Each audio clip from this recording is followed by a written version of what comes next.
Hi అండి. Agreement పెళ్ళి next episode. పెళ్లి కొడుకు లేకుండా పెళ్లి చూపులు ఎలా జరుగుతాయి అన్నయ్య అని అంటారు జానకి గారు.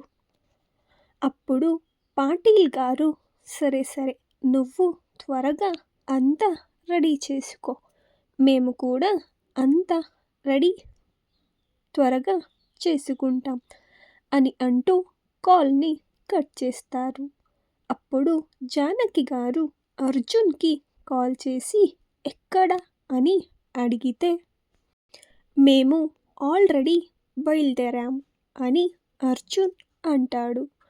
అర్జున్ వాళ్ళ తాతయ్య ఇంటికి వెళ్ళి వాళ్ళ తాతయ్య ఇంకా వాళ్ళ నానమ్మని తన కారులోనే ఎక్కించుకుని మరీ పాటిల్ గారి ఇంటి దగ్గరికి అర్జున్ బయలుదేరుతాడు.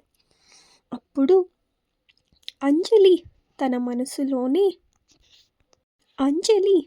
మనసులోనే ఏదో వర్క్ ఉంది అని అన్నారు. అలాగే ఆయనతో పాటు నన్ను కూడా రమ్మన్నారు. కానీ ఇప్పుడేమో వాళ్ళ తాతయ్య ఇంకా నానమ్మని కూడా ఈయనతో ఎక్కడికో తీసుకుని వెళ్తున్నారు అని అంజలి తన మనసులోనే అనుకుంటుంది. అర్జున్ వాళ్ళ తాతయ్య ఇంకా నానమ్మకి అర్జున్ వర్షని పెళ్లి చేసుకోవడం ఏమాత్రం ఇష్టం ఉండదు. అందుకు వాళ్ళు కార్ ఎక్కినప్పటి నుంచి ఏమీ మాట్లాడకుండా సైలెంట్గా ఉండిపోతారు. అర్జున్ నేరుగా తన కారుని పాటిల్ గారి ఇంటి దగ్గరికి తీసుకుని వెళ్ళి నిలుపుతాడు. అంజలి దాన్ని ఏమాత్రం గమనించకుండా అర్జున్ వాళ్ళ తాతయ్య ఇంకా నానమ్మలతో మాట్లాడుతూ ఉండిపోతుంది. అర్జున్ వాళ్ళ తాతయ్య ఇంకా నానమ్మలు అంజలికి మొదటి నుంచి పరిచయం ఉంటారు.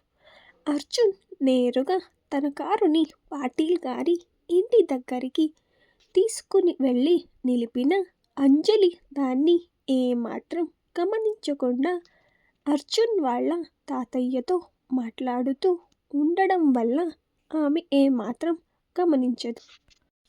పాటిల్ గారి ఇంటి దగ్గర వచ్చి కార్ని నిలిపినప్పుడు అంజలి కార్ నుంచి దిగుతుంది. అంజలి కార్ నుంచి దిగి చుట్టూ చూసి ఆమె భయంతో వణికిపోతుంది. తన మనసులో ఈయన ఇప్పుడు నన్నెందుకు ఇక్కడికి తీసుకుని వచ్చారు అని అనుకుంటుంది.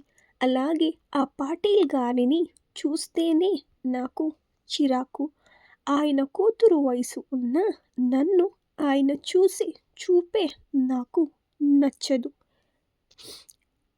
ఏదో ఒక రకంగా నన్ను టచ్ చేయాలని చూస్తాడు. నేను అతడికి ఒంటరిగా దొరికినప్పుడు అంతా అర్జున్ దగ్గర జాబ్ మానేసేయి, మా ఆఫీస్లో జాబ్కి జాయిన్ అవ్వు, నీకు డబల్ శాలరీ ఇస్తాను అని విసిగిస్తాడు. కానీ ఈయన చూస్తే నేరుగా నన్ను ఇక్కడికి తీసుకుని వచ్చారు. ఇంకా ఆ జానకి గారికైతే నన్ను చూస్తేనే చిరాకు. ఆవిడ కూడా ఇక్కడే ఉండి ఉంటారు. ఫోన్లో ఈయన అమ్మ అని అంటూ ఉంటే విన్నాను. మొదలే ఆమెకు నన్ను చూస్తే ఏమాత్రం నచ్చదు. ఇప్పుడు ఇక్కడ నన్ను ఆమె చూస్తే నా మీద ఎంత చిరాకు పడుతారో, ఇప్పుడు నేను ఎన్ని మాటలు పడాలో, ఆమె నన్ను ఎన్ని మాటలు అంటుందో అని అంజలి తన మనసులోనే అనుకుంటూ ఉంటూ, అస్సలు నా తలరాత ఏంటో నాకే ఏమాత్రం అర్థం కావడం లేదు. నేను ఎక్కడికి వెళ్ళినా అక్కడందరూ నన్ను టార్చర్ చేసేవాళ్లే ఎక్కువ అయిపోయారు అని అంజలి అనుకుంటూ ఉంటుంది. అలాగే ఈ అర్జున్ ఎందుకని నన్ను ఇక్కడికి తీసుకుని వచ్చాడు, అస్సలు ఏమీ అర్థం కావడం లేదు.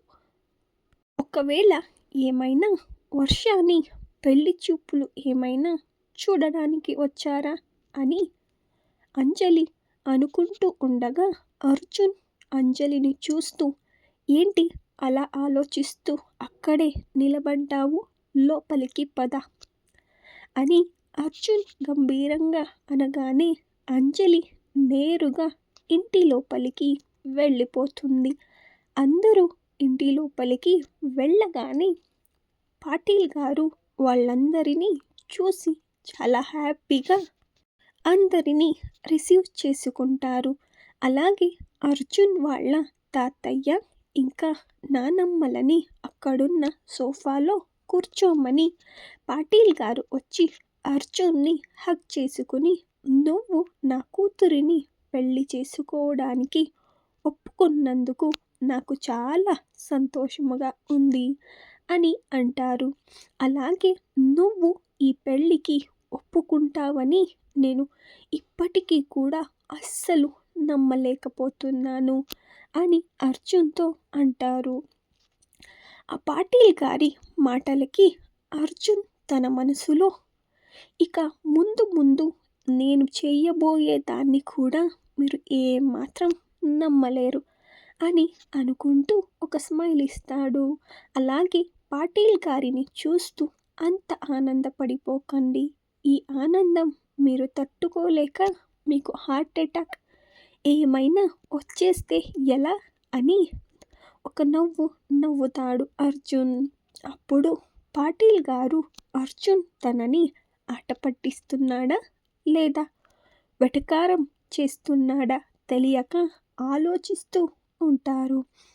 అప్పుడు అక్కడికి వచ్చిన జానకి గారు అక్కడ వర్క్ చేసే పని వాళ్ళతో ఇక్కడున్న వాళ్ళందరికీ జ్యూస్ తీసుకురమ్మని చెప్తారు. అందరూ వెళ్ళి సోఫాలో సెటిల్ అవుతారు. కానీ అంజలి మాత్రం తన ఆలోచనలతోనే ఆమె మునిగిపోయి అలాగే నుంచొని ఏదో ఆలోచిస్తూ ఉండిపోతుంది. అంజలిని అలా చూసిన అర్జున్, అంజలి వాట్ హ్యాపెండ్ అని అంటాడు. అప్పుడు అంజలి, ఏం లేదు సార్, దట్స్ ఓకే అని అంటుంది. అప్పుడు జానకి గారు అంజలిని చూస్తూ చిరాకుగా ఒక ఫేక్ స్మైల్తో, అంజలి ఏం పర్వాలేదు, అక్కడ నువ్వు కూడా కూర్చో, ఇది ఏమీ ఆఫీస్ కాదు, నువ్వు కూడా మా ఇంట్లో వాళ్ళలాగానే అని జానకి గారు అంటారు. అప్పుడు అక్కడే అంజలి సోఫాలో కూర్చుంటుంది. అప్పుడే పాటిల్ గారి కూతురు అయిన వర్ష అక్కడికి వచ్చి అక్కడున్న వాళ్ళందరినీ హాయ్ అని పలకరిస్తుంది. ఆమె అలా వచ్చి హాయ్ అని పలకరించగానే అర్జున్ వాళ్ళ తాతయ్య ఇంకా నానమ్మకి వర్ష అవతారాన్ని చూసి ఇద్దరికి చిరాకు వేసి వాళ్ళ మొహాళ్ళని పక్కకు తిప్పేసుకుంటారు. ఇంకా ఉందండి, నెక్స్ట్ ఎపిసోడ్లో మళ్ళీ కలుసుకుందాం. Thank you.